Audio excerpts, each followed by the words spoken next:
something here?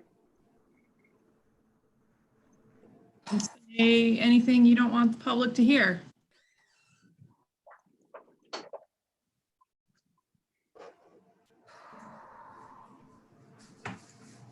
Counting down or something here? Say anything you don't want the public to hear.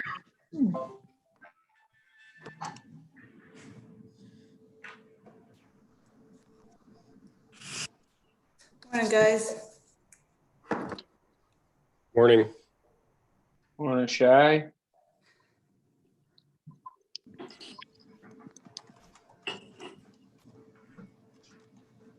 So Duncan, you look Darlene, well protected. Whoa. Thanks. Darlene's gonna be, she's on, but she has a mandatory like 10-minute meeting. So she'll probably hop on in like 10, 15 minutes or so.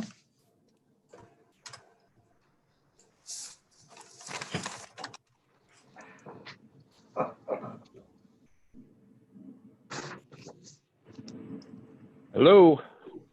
Hi, Tom.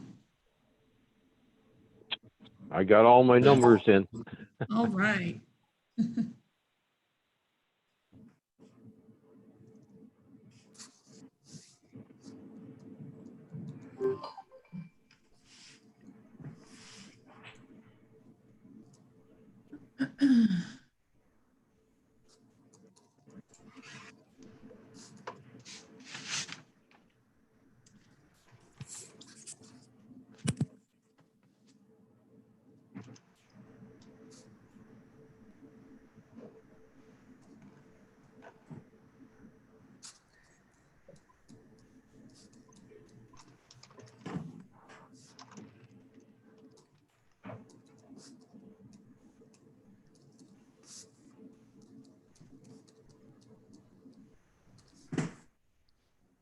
So Jared won't be here. Jerry was a maybe. Not really sure. Probably get started whenever you're ready, Joe. All right. Morning, everyone. I always feel the need to apologize. I have, the way my setup is here, when I look at my screen, I'm not looking at the camera. So if I'm looking off in the distance, I'm actually looking at my screen. But we'll call the meeting to order at 8:01 on my computer. Okay. I don't believe we have any guests today, do we, Brittany? Sure. So start with the executive director's report. Yep, thank you, Joe. So on my executive director report, before I get into some details, I posed a few questions at the top, and hopefully you guys were able to read through them. But I do this report because it's what's always been done, but I really wanted to hear from you all if this format works for you. Would you rather I report on things that happen throughout the month in a different way? Do you guys like reading the director's report? Do you like to hear about more of the operational things? Or would you rather me talk more strategic? Just looking for your thoughts on this report, and if there's something different I can be doing, or if it works and you guys enjoy reading and it's informative.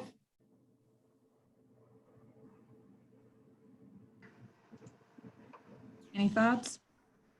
I'm pretty happy. I'm with the format. satisfied the way it is. Okay. I find it helpful to get it just as some, I mean, if you want to highlight different sorts of things, or, you know, kind of maybe refocus what the biggest highlights are, or not get as detailed on some of the day-to-day, I guess, you know, I mean, stuff like that. But in general, I find it useful to catch up on what's going on. Okay. And then, yeah, I think like tomorrow, for example, I'm going to send you guys a few more updates anyways, and just some things to look at. But as issues come up and things arise, usually Fridays, I can send updates as well. But as long as this report works for you all and it's informative, I will continue to do it as is. So thank you for that. Just a few highlights to touch on. In regards to COVID-19 and everything we've been dealing with this month, I will say that we've been receiving a lot of really good feedback on what we're doing. People love the Reboot Lewis County initiative. I've been hearing from and talking with some of our neighboring counties who they just think we're being great leaders throughout all of this. They, quote unquote, aspire to be like Naturally Lewis. That's what one of our neighboring counties actually told me. So that's good to hear that what we're doing is getting out there. People are hearing us on the radio. They're seeing us on social media. Our Reboot Lewis County webinars have been going really great. We've done 4 so far. The first 3 had about 30 people participating. Yesterday, we hosted one with Ryan Ishay and Ashley Waite on reopening the economy and had over 50 participants. And it was really informative. I think people just kind of like hearing information from the local source. This past month has been like mid-month was a little quiet with businesses because they're just kind of waiting it out. But this week, the questions really started to ramp up between our office and the chamber and public health, and really we're just breaking hearts of businesses who are closed right now because they think that they'll be able to open May 15th, which is really not the case. There's a lot of steps involved in the reopening of the economy. And so I think it's gonna get a little bit crazier in this next upcoming month. And I think our services and us being here is going to be even more vital than it was over the past month. Any questions or comments on COVID stuff? No. Another thing I want to touch on is that the state did pass the budget for the DRI application, which is the Downtown Revitalization Initiative. So the Village of Lowell and us and the county, we're all working together to revise that application. So Cheyenne and I have been involved in that committee. We've made some great progress. We're going to utilize the Naturally Lewis website to actually house all the DRI information. So amid all of this, shutdown, the state still wants to go forward with these grants. I'm not sure if the deadline to apply for these grants will be the same. I doubt it, but we're still moving through those. Any questions? All right, I'm all set. Thank you, Brittany. Yes, just double check. You kind of covered a little correspondence in your report, and then. Yeah, we have a letter of Shy talk about it, and then Yeah, go ahead. Go ahead. No, go. We received the assessment notification for the Lionsdale commercial property in the last couple of days since we sent your packets out. And while they've reduced the assessment from 8.6 million to 5.6 million, it's still, I think, way over assessed, especially considering we just had an appraisal that told us it's worth 150,000. Doesn't really matter too much to the IDA because we're not paying taxes on that property besides the fire district.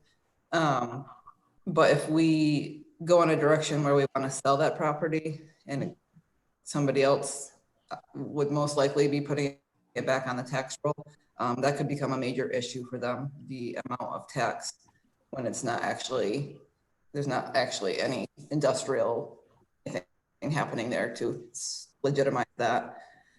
So I haven't reached out to Kevin yet on this, but I think that's something we need to challenge for sure. And we'll get, From a real estate standpoint, if we get it, some of it, a portion of it sold, the sale price should reflect pretty heavily on what the appraisal or assessment would be. Right, and we have That's appraisal. I'm pretty just much worried about- standard procedure. Yeah, yeah, how would that work with the property taxes though, Tom? Well, I mean, I don't know, maybe I'm getting the cart ahead of the horse here, but say if we sold a portion of it, the sale price usually reflects on what the assessment value would be. That's kind of standard procedure that any new sale, the price of the sale I mean, you'd have to talk with the assessor for Lionsdale. I'm not sure who that is, but the assessor should. I mean, it sometimes takes a year because there's March 1st is tax status day. So, I mean, if you sold it now, it probably wouldn't get changed until next February or something like that. But usually the sale price will reflect the assessment value. Right, yeah, I'm just worried about that kind of interim, so I'll reach out to the assessor and understand it more, but I just wanted to bring it to the board's attention. Mm-hmm. One other question, Cheyenne. So if something goes back on the tax rolls, what's the start date? Is it the sale date or does it go, does it go retroactive back to the start of the tax year? How does that work? Are there people going to be liable for taxes, upon the sale to go back to the beginning of the particular tax year? Larry, I think I can answer that question. As Tom was saying, the tax status date is the key date, March 1st. So the next cycle of taxes following the March 1st date that's when the taxes would all be implemented on the property. So does that make any sense? It was kind of a confusing, but so what you're saying is that if you have let's say a sale date of August, whoever the buyer is could be potentially liable for the tax based on assessment back to March 1st.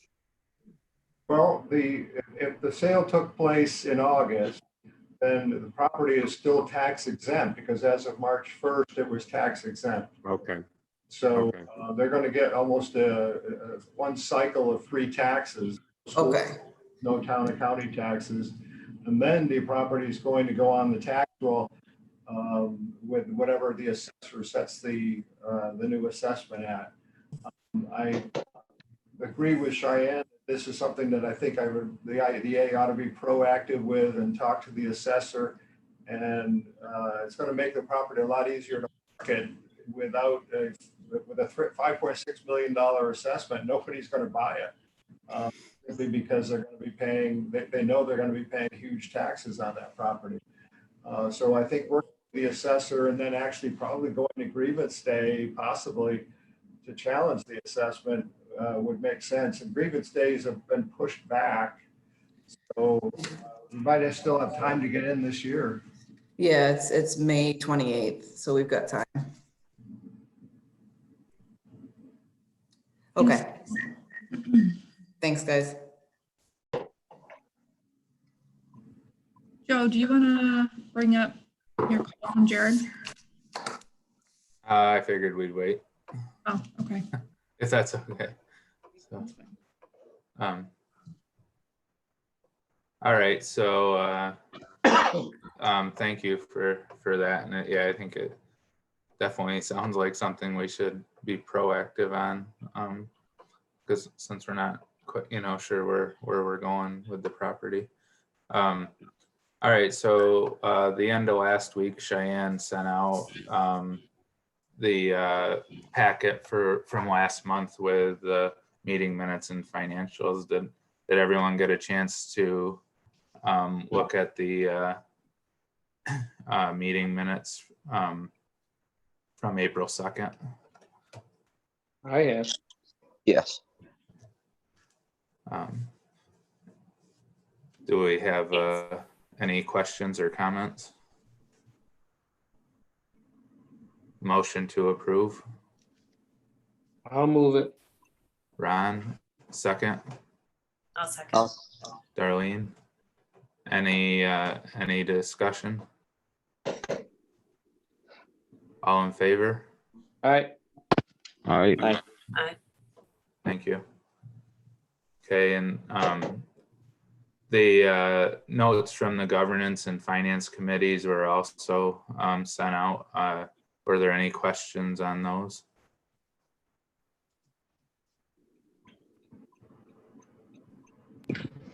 Nope. Okay. All right, March financials, Cheyenne? Yeah, there wasn't too much notable in March. So kind of the same things we've talked about for a couple months, hanging out in accounts receivable. Our grant, which hopefully any day it'll be coming through.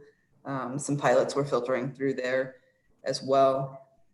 And then in the liabilities are Lyons Falls Mill, which it looks like the preliminary paperwork has been submitted by Dank. So it looks like probably like a September-ish check could be cut to cover that. So that's actually a lot faster than I anticipated. And they are covering all of the interest we're incurring on that line of credit. So that's awesome. We won't have to dig into any pots of money to cover that interest. Any questions on the balance sheet? And we're now with Goggins' suggestion last month, we're comparing March to February instead of March 20 to March 19. So if anybody wants to see that last year comparison, let me know, but I'm finding it more valuable to see just last month what changed in the month. On the profit and loss, you see contribution revenue. That is the Lionsdale residential property coming in on that line because it was basically gifted to us. And then you'll see the Lionsdale commercial property hit kind of the same way.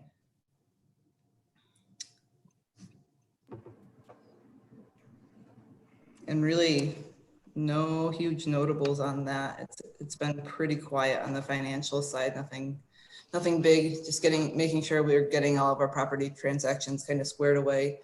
I think we're finally through that with the auditor. So the audit should be just the day-to-day easy stuff and should be pretty easy to bang out.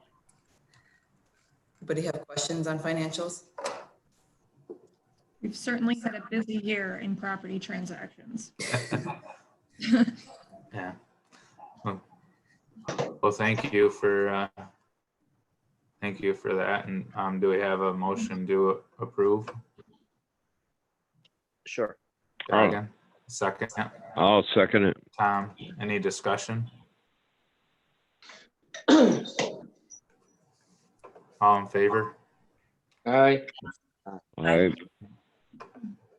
All right, thank you, everyone. All right, next we have some policy updates, and Cheyenne and Brittany and the governance committee especially have been putting a lot of time into this, so definitely appreciate that, and we'll let Cheyenne or Brittany go through these. Yeah, so with all of these policies, we have finally reviewed all of our policies and have added a few policies that we didn't have before but needed to have. So all policies will should be updated, this fiscal year minus the UTEP. The UTEP is the last thing that we have to update, and hopefully we can wrap that up this month. So thank you all. Thank you, Governance Committee, for reviewing all these policies. I know it's not as fun as we would like it to be. So policies that need to be approved today: annual assessment policy, our bylaws, which have been reviewed by our Governance Committee twice, compensation and attendance, freedom of information, property disposal, and whistleblower. All of these policies have been reviewed by Barclay Damon.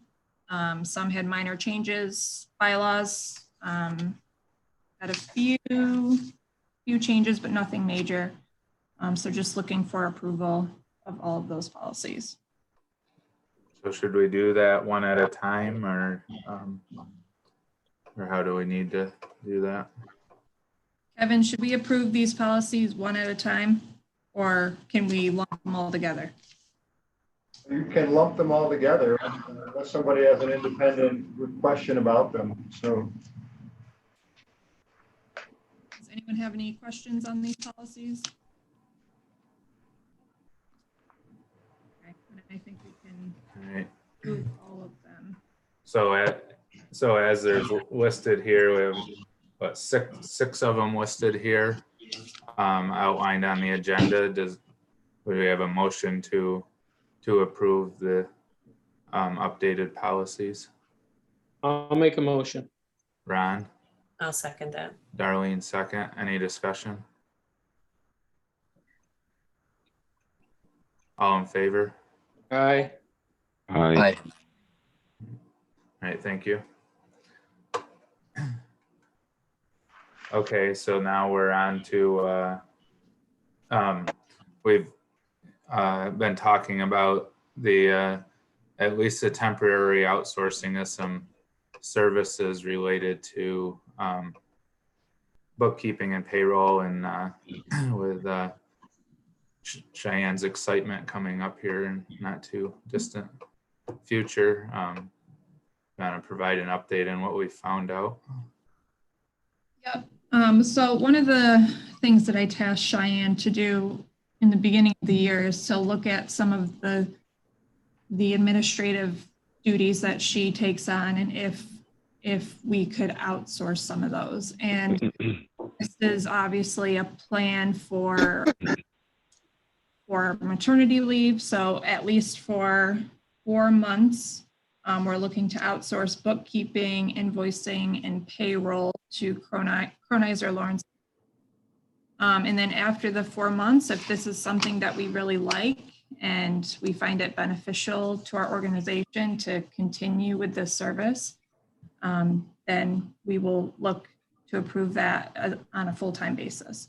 So it's a very reasonable cost that they've provided us, $1,300 for 4 months of these services, or $3,900 for these services on an annual basis. So essentially what we're looking for is approval to actually outsource the payroll and bookkeeping with this firm for the price of $1,300. And I have a question. Does Yeah. the LCDC work, does that go in this batch, or how's that? I don't think I would on a temporary basis, Larry. The amount of transactions, I'm happy to continue with that while I'm on leave. It can, if the LCDC wishes, by any means. But the timing, it does line up nicely in terms of the end of our fiscal year is the end of this month. And so we would start like June 1. That gives me a few weeks to kind of interact with them as they learn our system. And then the 2 months while I'm off, and then a couple weeks to a month when I come back to transition back to me if that's what we choose to do. But yeah, that's kind of up to the LCDC. I'm happy to continue doing that as much work as that is. It's I'm not worried about it. Okay, so you're garbled because I'm on a hotspot. So What I got out of that was they're personally going to continue the LCDC work, or is that going to Cronizer along with the IDA? I'm happy to do the LCDC work still in those few months, or if the LCDC prefers, we can send it over. No, I think we're fine with you continuing, and if it gets to be a burden, why maybe you can lump that stuff in with the IDA stuff going to Cronizer. So, thank Just for clarification, it states on there that the services are completed using your QuickBooks Online account. So I'm assuming that you retain full visibility throughout the process. Yeah, I was researching going to QuickBooks Online versus having Cronizer TeamViewer onto our computer. Either way, we still retain ownership of it. Okay.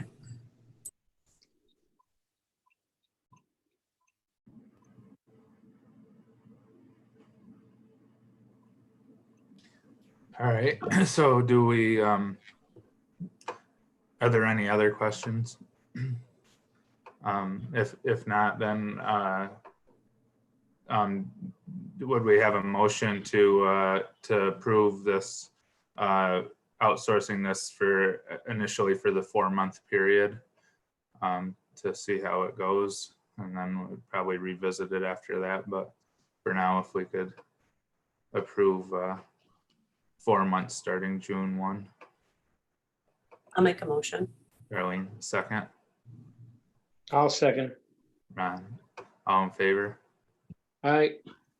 Aye.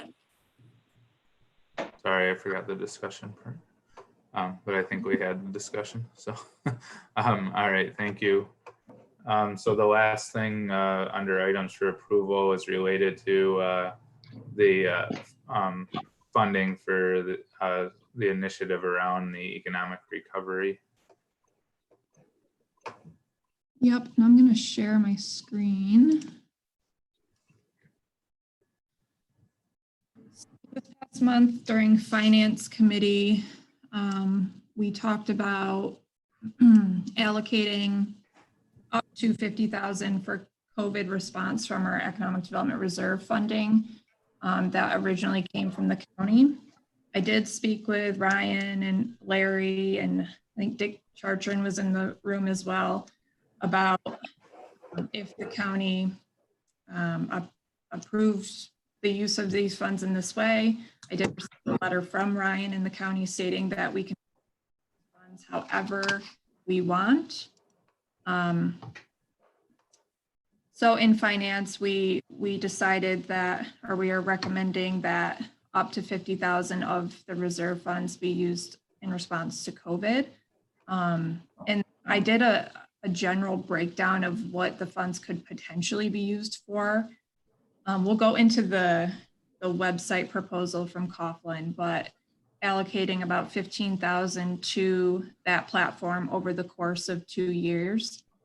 And then, and these are just kind of numbers that I'm guesstimating. We're still assessing the needs of businesses and communities at this time.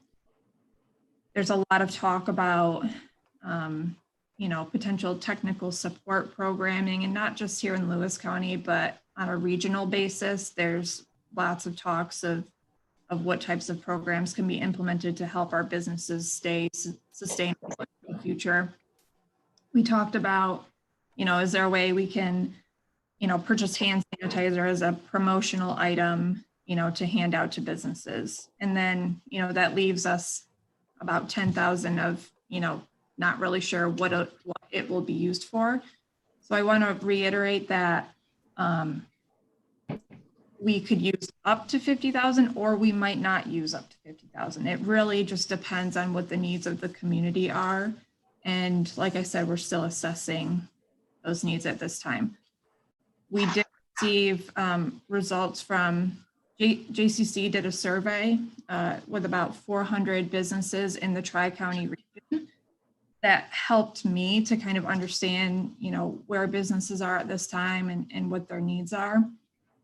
And I think they're going to continue to like dig into that data and continue to put out more surveys, and that might help us to determine what the needs are. And we can certainly do surveys ourselves locally to figure out what the needs are. Is there any questions on the use of these funds or the breakdown?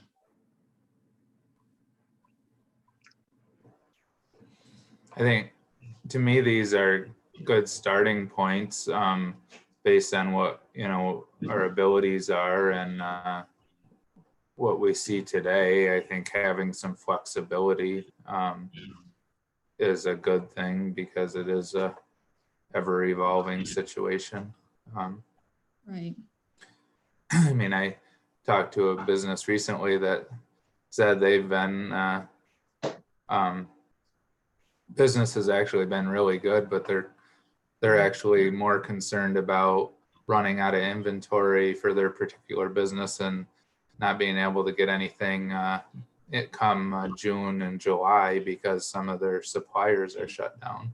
So while some businesses are suffering now, some could be, some of this, could trickle out with if the supply chain is, really disrupted in their particular business. Right. I think from the get-go, right from the very beginning, I mean, there's counties that and IDAs that have a lot of money and LDCs that have a lot of money that they were able to establish their own loan funds and whatnot. But given our situations and just with the situation evolving over time, and I've said this before, the more creative we can get, the better off we're going to be. Like I said, people are really liking how we're thinking creatively, and we're not just creating a loan fund like everyone else. But one thing we are doing is really pushing the loan funds that are already available. So, for example, DANK has many revolving loan funds that are available that Lewis County businesses just haven't really taken advantage of that, nor do they even know that they're available. So it's really all about marketing during this time and marketing what's already available and then trying to fill in the gaps. I think that's where we come into play, is what gaps can we fill through these creative programming and services for businesses.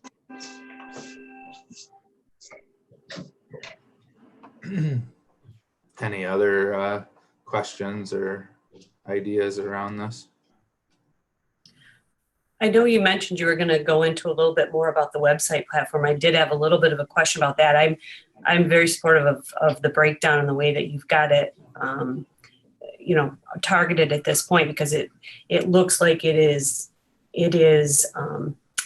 being spent in a way that helps those help themselves, which I think is really the right way for us to go. I did have a question about the website platform. Is this kind of like a kickstart for these businesses that they would then be tied in to continue, or it would be optional at that point? So I can get it right now if everyone's okay with that, and we can do approvals for both after. No, that's okay. You can explain it later. I just have more questions about that. Whatever works. That probably makes sense just to go into it now. Yeah, okay. So with this website hub, hopefully you guys looked into the link that was shared with you on what this hub consisted of. And the way that we're kind of comparing it to is, think of it as like an online commerce park. So like with a commerce park, we build the park, we make sure everything's ready to go, and then business space in that park, right? So this is the same type of concept, but online. So we're helping to pay for the creation of this platform online, and then businesses essentially lease a space on that platform. with Coughlin, I've had a lot of discussions with on how this would work and what are we paying for. And he gave me a whole list of what exactly it pays for. And Darlene, you would probably understand it the most out of any of us. But there's a lot of money to be spent on like the actual server that hosts this hub, the security software, the monitoring, the administrative software. There's going to be professional grade plugins and forms and templates and calendars and blogs and all sorts of really cool tools that businesses can use. And the time it takes for them to actually create this. So one thing that Coughlin has run into all the time is that in order to create a website for a business, it costs about $500 at a minimum. So these small businesses, like I think of like an Autumn Ridge Goat Farm that's making cheese on the side, but yet they're a really vital business to Lewis County, they don't want to pay that up front.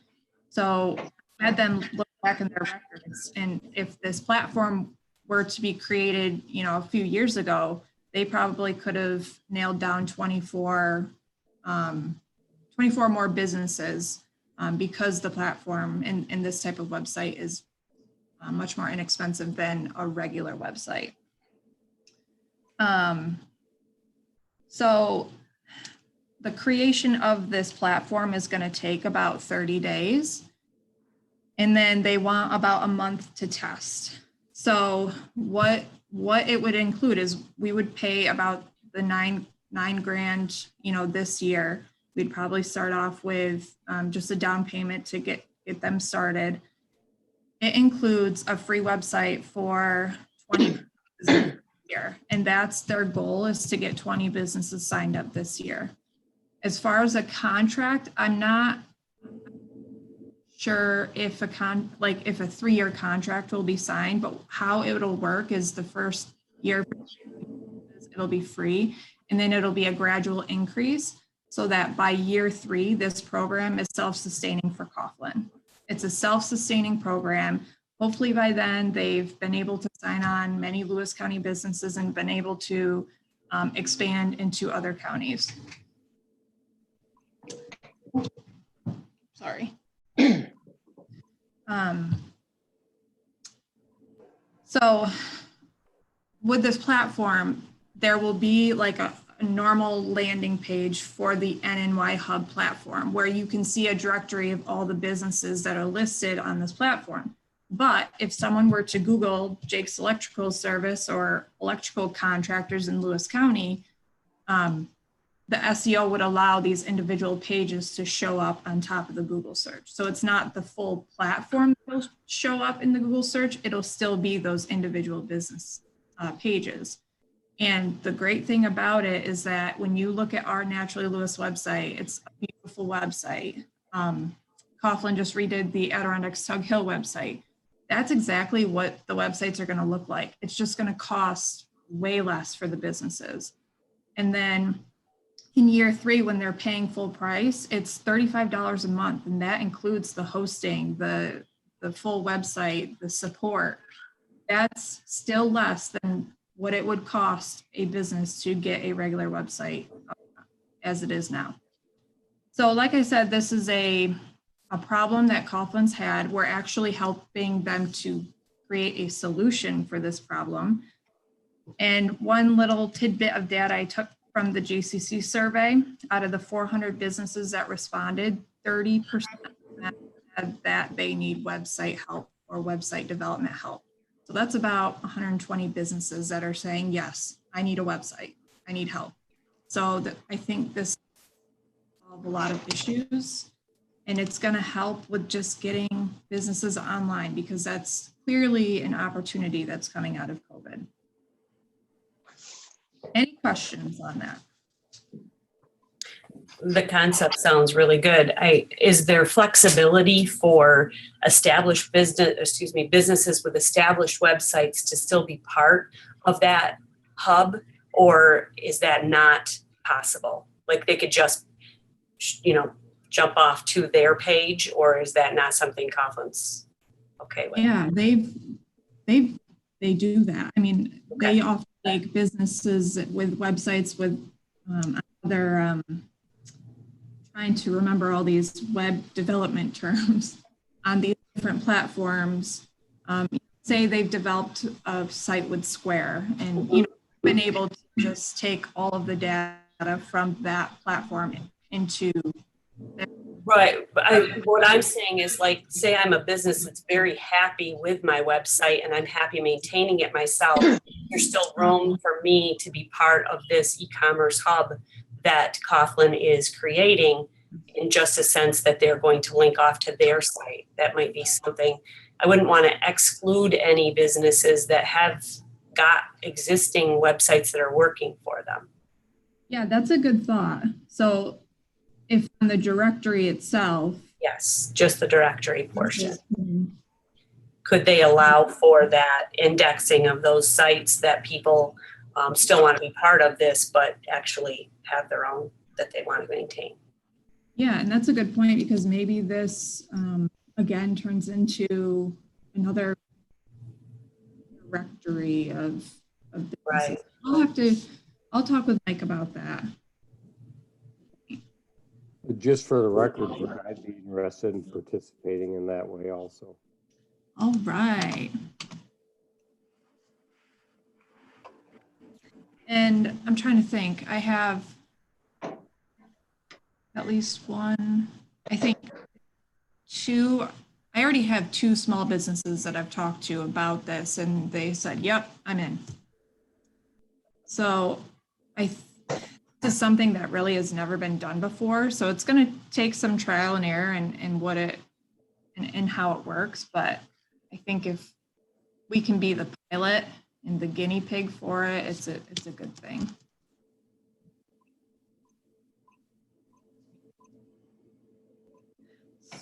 Hey, Brittany. Yep. I just want to say I think this is an awesome idea. It's like an online mall.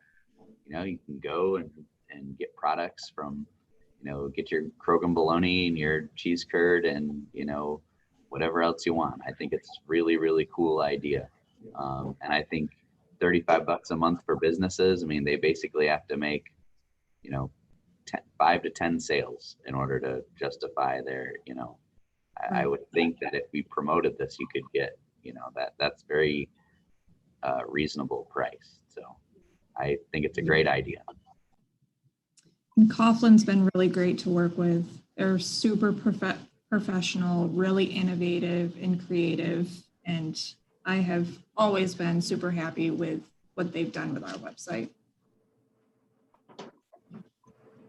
So I think we need to seek approval on the using up to 50 grand for COVID response programming, and then approve the contract with Coughlin for the 15,000 to create this hub. The 15 will be spent over 2 years. Thank you for that, the comments. So we'll start with the overall, the funding for the recovery initiative. Would we have a motion to approve up to 50,000 towards these efforts? I'll make that motion. Darlene, a second. Yeah, I'll second. Ron, any discussion? Okay. All in favor? Aye. Aye. Aye. All right. Motion carries. Thank you. All right. Now would be the contract with Coughlin specific to the website concept for 15,000 over 2 years. I have a motion. I'll make it. Ron, second. I'll second it. Tom, all in favor, or sorry, discussion? All right, all in favor? Aye. Okay. Aye. Aye. Thanks, Okay, everyone. thank you. This will be a fun project.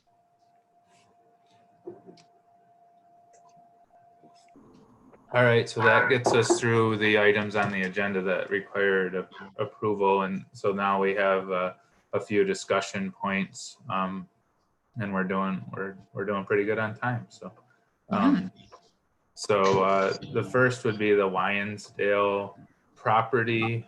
We already had a bit of discussion this morning regarding the tax status and assessment, but Cheyenne's going to provide some more updates on potential options that we've been approached about.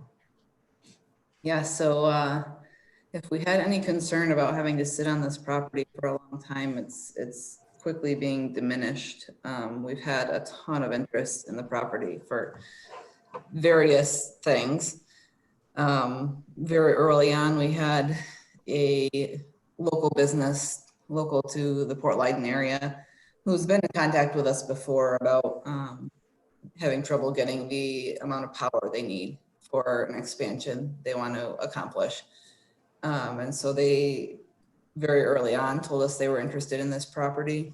We got the appraisal on the property, which came in at 150,000. And there is some equipment on the property that we could potentially auction, or, you know, if a potential buyer or lessee wanted it, then some of it is still functioning. There are 3 buildings left on the property, so there's some value there. So the first scenario we have is just sell the property, get it back on the tax roll. Actually, we had another kind of adjacent, close by landowner who has some interest in the property as well. They definitely want to be kept in the loop if we go the route of selling it. And that would be for a business endeavor as well. So if we were to sell it at the appraised value, I can go into the spreadsheets if anybody wants to see them, or you've had a chance to look at them on the other tabs. But I tried to quantify the benefit to the IDA and also the benefit to the community. So benefits to the IDA, obviously, any income generated on a sale or a lease, or if there was a pilot, then the pilot fee. And then the benefits to the community would be getting it back on the tax roll.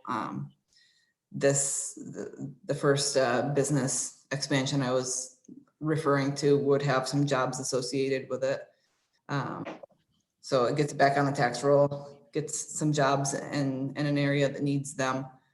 So those are benefits to the community. And I tried to be super conservative on amounts of jobs, amounts of property tax, the wage rate of those jobs, just to get us an initial. This is very initial. Like I don't love the amount of assumptions that I've had to make, but just to get some idea of where we might be at on 25 years. And each scenario, I'll note with discussion, I don't know if it was finance committee or our last board meeting, about the way the pilot ended with Re-Energy, and how that last year of the pilot, there was a huge concession made by the county and by the school district in not receiving any pilot funds, and whether we would want to kind of make them whole on that reduction. So this, again, being conservative to show the benefit that does take into account that we could and would do that. Obviously, still up for consideration, but it's across the board that's taken into account. So option 1, like I said, sell the property outright and put it back on the tax rolls with the business. Option 2, which we've talked about a little bit, at least in committee, was to subdivide the property. If we can get that to work for one of these businesses, that they're, I think, more interested in the buildings. And if we could subdivide that property so that a local business could own and use buildings, but we've got solar company interested in just putting a 2 megawatt solar project on the remaining land. So that's option 2. Option 3 would be to lease, maintain ownership and lease the entire site for a community solar project, because that's about all that'll fit there, about 5 megawatts. And then whoever did that would also want to pilot. And again, we have a company who they want to sign documents tomorrow for that. Then option 4 would be to lease. It says 35 acres. I think it essentially it's the whole site, plus the adjacent landowners, 80 to 100 acres for a 21 megawatt commercial solar project. And that would utilize the substation that's on our property. And then a pilot for the whole thing. So that's a much larger pilot. Again, no jobs associated with any of those solar options, only with the private local businesses looking to expand. But I mean, obviously some benefit to the adjacent landowner on that option 4. So what we're looking for is just some direction. And in which of these you might prefer us to pursue, because they're all very, very anxious to get something done. None of them want. We had quite a bit of discussion in the finance committee about this, and I guess from a real estate standpoint, I like the subdivision idea. It yields the most money and does the most for the most different parties. So if you could get the 2 people that are interested to agree on a subdivision, I think that would be the ultimate way to go. But I would add to that, this solar company, they would only need about, was it 13 acres? And this company focuses on leasing IDA owned property, like brownfield sites, or just oftentimes IDA's own land that you just can't do anything with. So it would be a small amount of land that they would use. Then, you know, they've presented a $1,000 per acre lease rate. We would receive, I have to bring up the exact numbers, but we would receive a small portion of what they made off the solar. And then also allows the business that's on site to tap into that and receive that discounted energy rate. So there's definitely advantages to trying to split. It's just a matter of, you know, can we make it happen? Will this business be okay with only buying, you know, 30 acres rather than all 46? So that's where we're at with that. Maybe this I is a don't know little, whether most of you have seen this site or not, but I've taken several trips up there, and basically the site is on 2 different levels, and there's probably 4 or 5 acres that are totally useless because it's sort of a cliff. Yeah. But at any rate, I mean, I think it's a lot closer to 40 acres that's usable than 46. just I mean, I tend to like this subdivision idea too. I think we certainly have a responsibility when it comes to supporting a local business and jobs. But if the acreage allows for multiple uses, then it seems like we can accomplish that goal of our first responsibility being to the business, and also generate some other revenue for the you know, for ourselves and the community. What maybe this is getting a little too detailed, but I just I did wonder when, because the idea of the business being able to benefit from the low cost power, if this would we have to maintain ownership of the whole thing? Because if it becomes two separate tax parcels, then would the business still be able to benefit? My understanding is once the power leaves the site it was generated on, it has to go on the grid. So I'm just wondering if we would have to maintain ownership of the entire parcel and lease it to the business in order to for them to benefit from the low cost power.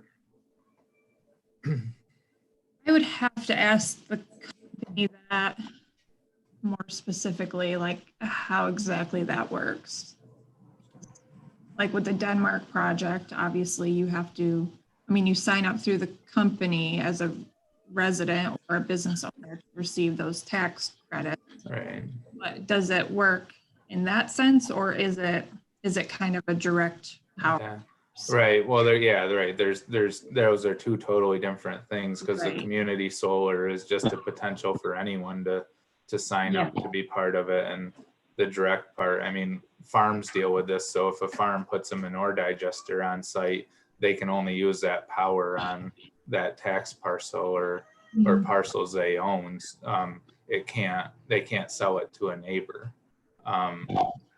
Once it leaves that tax parcel, it has to go on the grid. So I would just be curious if we actually subdivided it and sold off part of it, if that would exclude that potential benefit for the business. So. Yeah, I think that we'll look into that.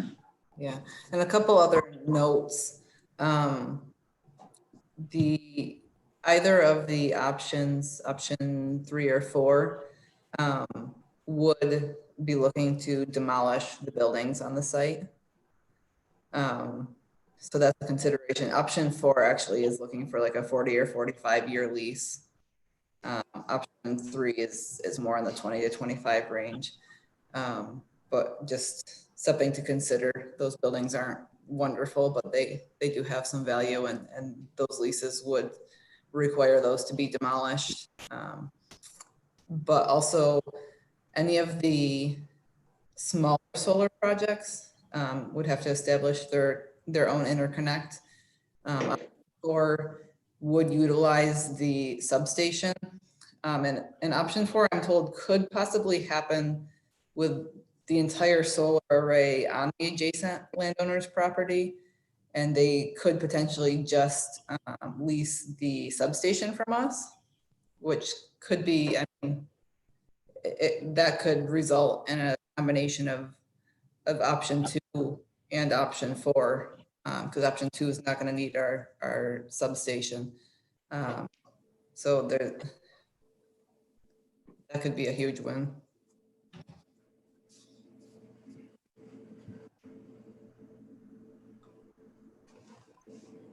And we need to there's a lot of things to think about and a lot of scenarios here. I mean, it's a lot to digest, but we do need to kind of set some priorities at least. So not necessarily pick one of them, but if we could hear about what people's priorities are, and that would help us direct, make it more obvious what direction we had to head in, or what options may be on the table, or we may just take off the table.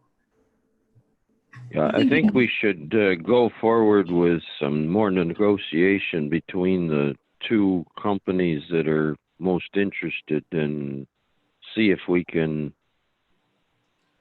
reconcile both of their needs, I guess is.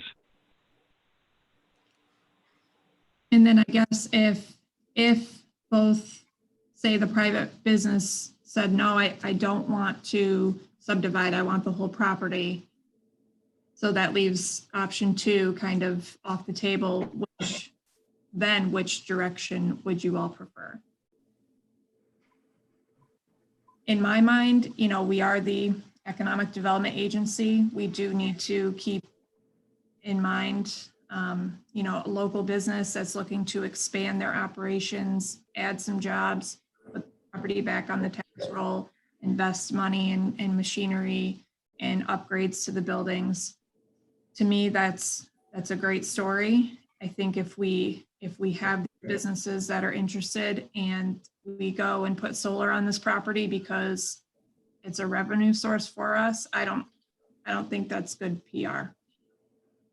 I think if we can maybe start with option 2 to try and make that work, and then if that doesn't work,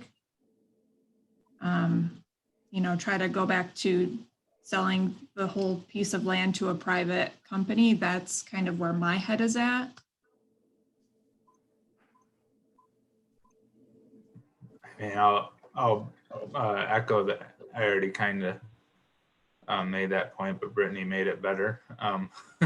That I think we do have that responsibility to the local businesses, and you know, and moving that forward. If the interest is there. Yeah.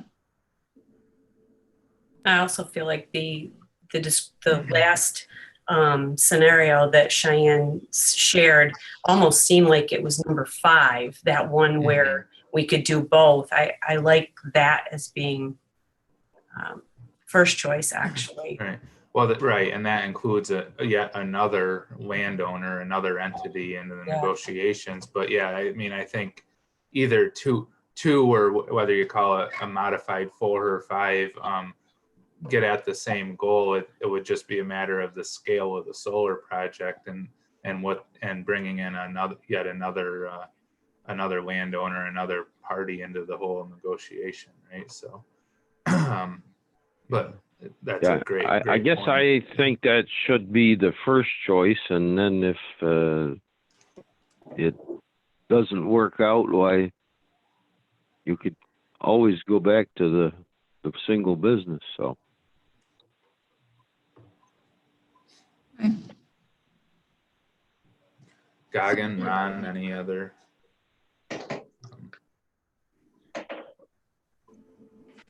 No.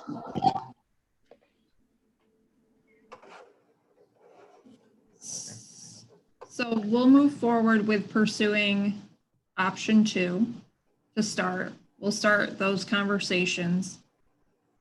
And then we'll keep you all posted over the course of the month on how those go and if we need to take that separate path.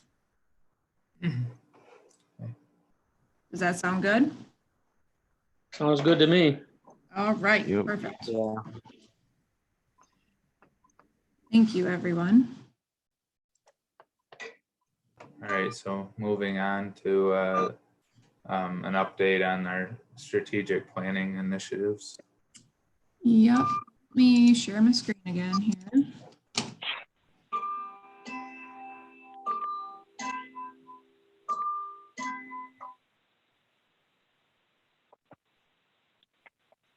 And we give you guys a lot of documents. All right. So I had a conversation with Christy a few weeks back, and it was really just kind of bugging me that our strategic plan was just kind of hanging out there. We were so close to finishing it, and then this whole COVID pandemic hit. So Cheyenne and I did 2 one-hour sessions with Christy to really take a look at the draft provocative statement that Christy put together after our first session of phase 2.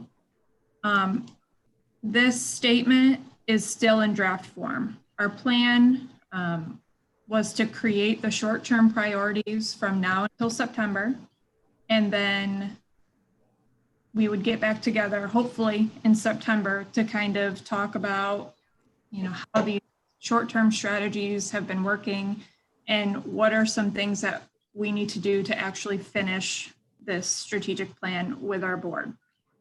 I can imagine that we're going to need a few more sessions than anticipated, just because of everything that's happened and some of the short-term priorities that we've discussed.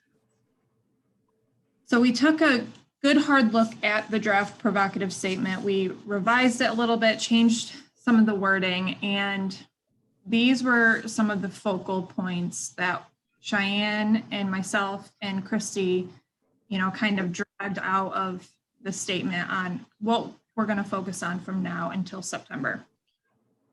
So one of the big things that came out of this was, and we hear these words all the time, they're in our provocative statement. When we were looking at all those Post-it notes on the wall, it was all about collaboration and partnership and consolidation. And like I think Ryan had said it, everyone wants collaboration or sees collaboration, but we never really talk about collaboration or do anything with collaboration.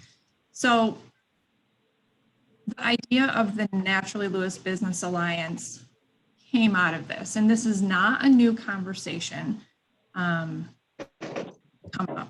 So we moved in with the chamber, right? And we've always worked really well with the chamber. And we have talked as two organizations that, we need to just continue to partner more. And this COVID-19 situation has really put it into perspective that there are some duplications of efforts and that, we're both vital organizations within the county. So how can we kind of take that first step to kind of deepen our partnership to have a bigger and bigger impact on the business community? So between Cheyenne, myself, and Kristen, we've had a number of talks about this and discussions on what that really means. And this is something that we've all agreed upon. This is something that Kristen is completely open to. We're thinking of this as a phased approach, with this first phase simply being a little bit of a shift in marketing, not so much for us, but more so for the chamber. So what this means is that we would take our Naturally Lewis brand that has become very strong. It's become the community-oriented brand. It's become the business development brand. It's become the live, work, build business and play brand, right? The chamber focuses a lot of their effort on tourism. And so a lot of business development, business support services within their membership. There's a lot of things that we're doing that, maybe the chamber should be doing, and things that the chamber's doing that maybe we should be doing, vice versa.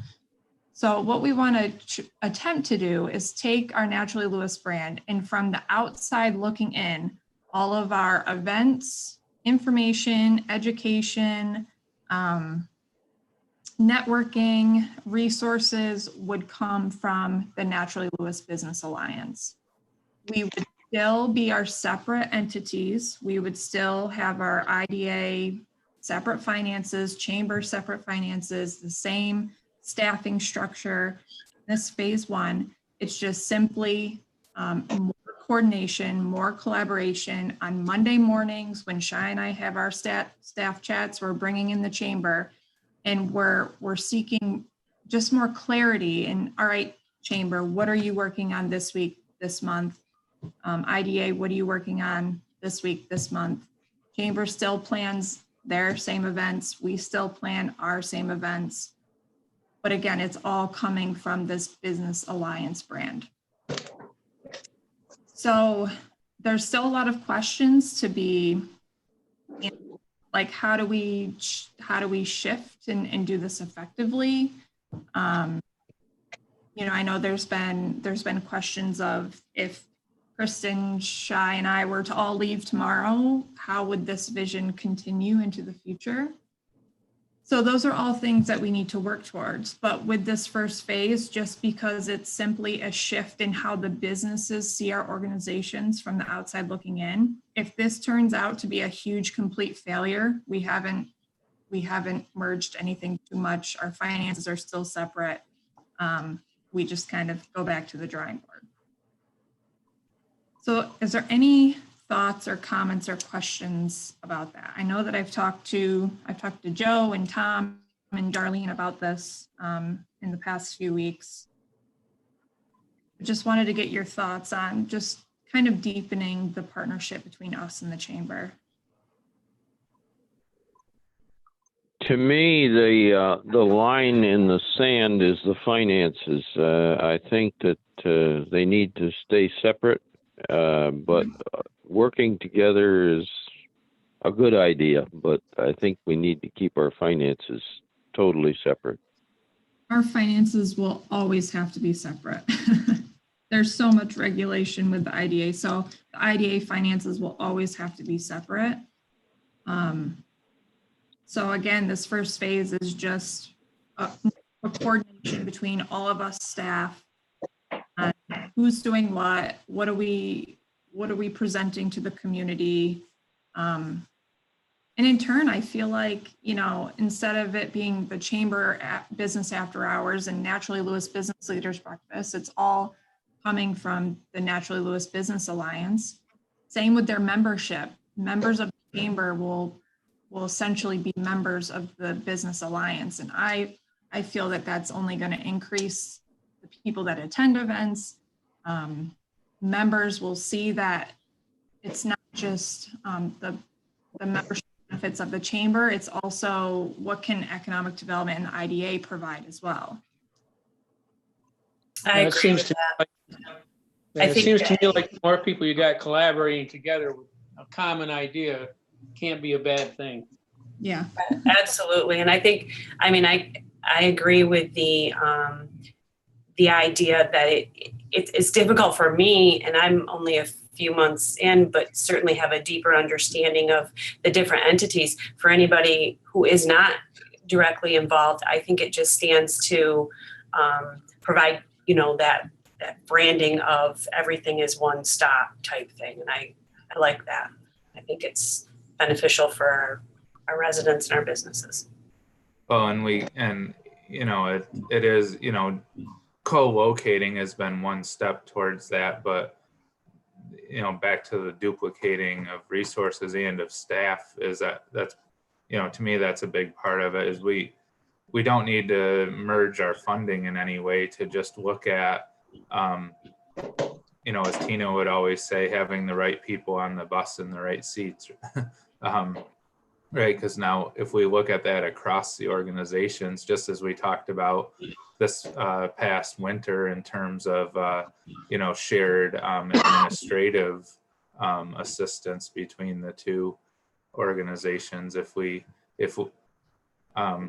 can utilize our separate funding to strategically make sure we have the right people on the bus for the, you know, the greater efforts of the group.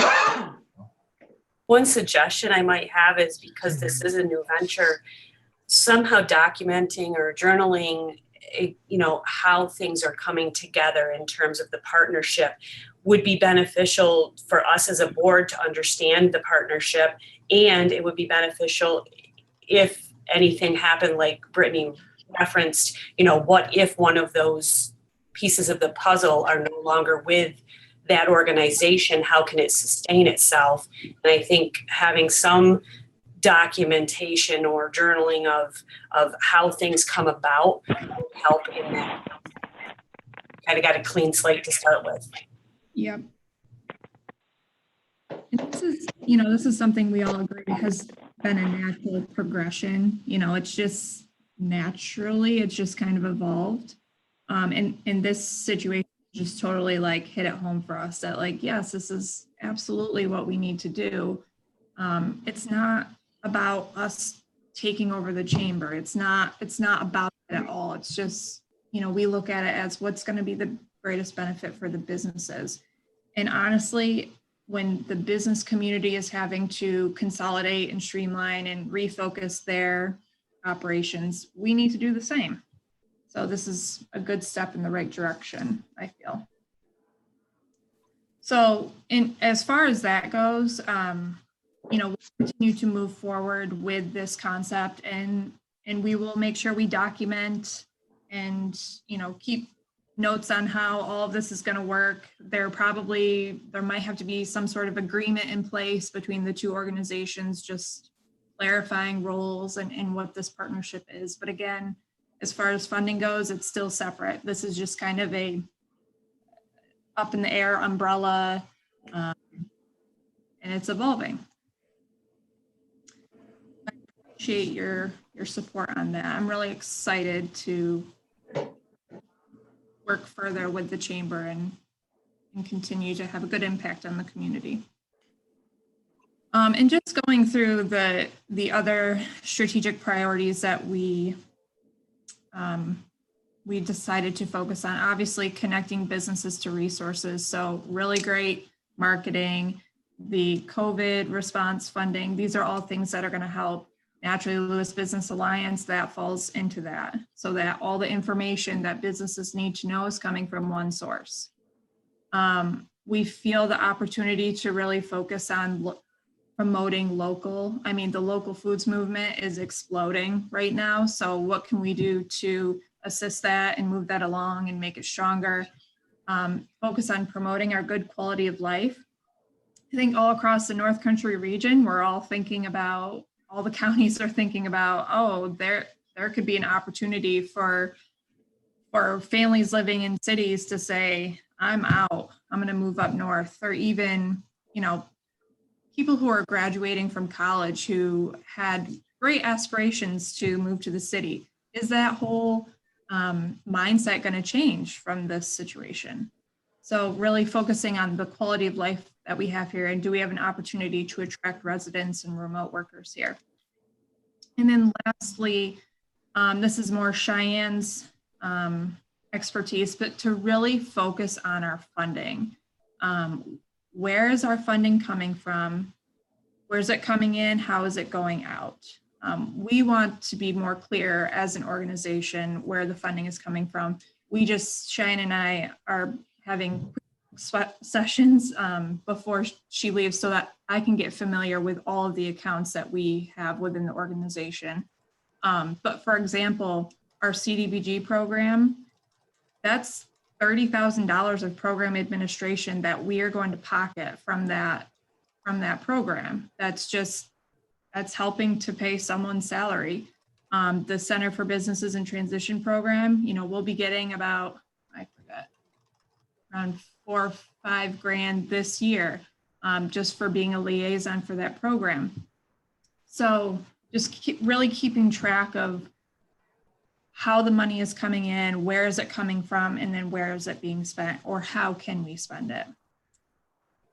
And then when considering all of these, we're just really making sure that everything is practical and realistic. Can we handle it during this time? Is it unique enough? Is it innovative enough? Again, always thinking about how can we think up the greatest and most innovative idea for our businesses. So that's where we're at. And over the course of the summer, I will provide updates on where we're at with these priorities. And again, we will get back together in September and we will look at these and see where we're at, and then hopefully finish up our strategic plan based off of the situation and how these strategic priorities play out. Any questions or comments on that? Sounds good to me. Just keep going. Thanks, Tom. We'll keep on keeping on.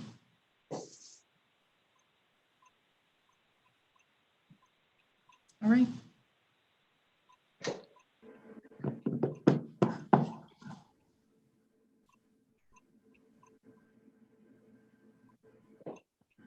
Joe, you're muted. I don't know if you're. Sorry. Yeah, no. Just realized that. No, I was just asking if any other comments related to that, or are we good with that?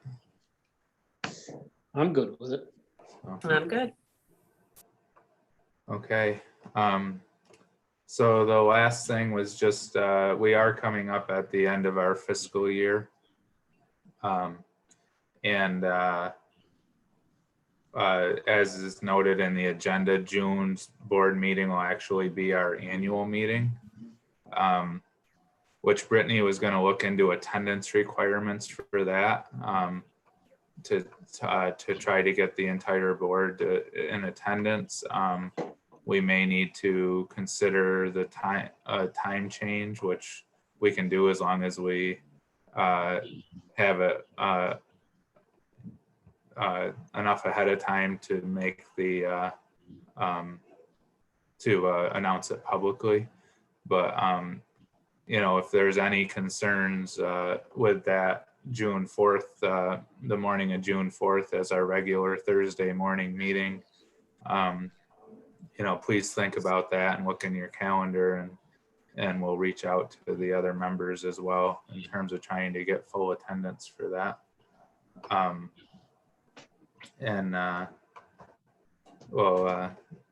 Also, that's a time when we look at our officers, our executive committee of the board. So if they have any thoughts there. In terms of dates, the Finance and Governance Committee dates, and then also corresponding with the end of the year here, fiscal year, we do need to set up a date for the audit committee to meet, who is myself, Tom, and Ron. At this point, so we'll need to Ron and Tom will need to look for a date when Cheyenne and Brittany are ready in terms of the audit stuff to meet. And we did talk about having a pre and post audit meeting in regards to the work with the auditing firm. So. Yeah, and that audit, the on-site part of the audit will be June 17th and 18th. So if we can get the committee to meet before that at some point, and then again after. And send out a doodle poll.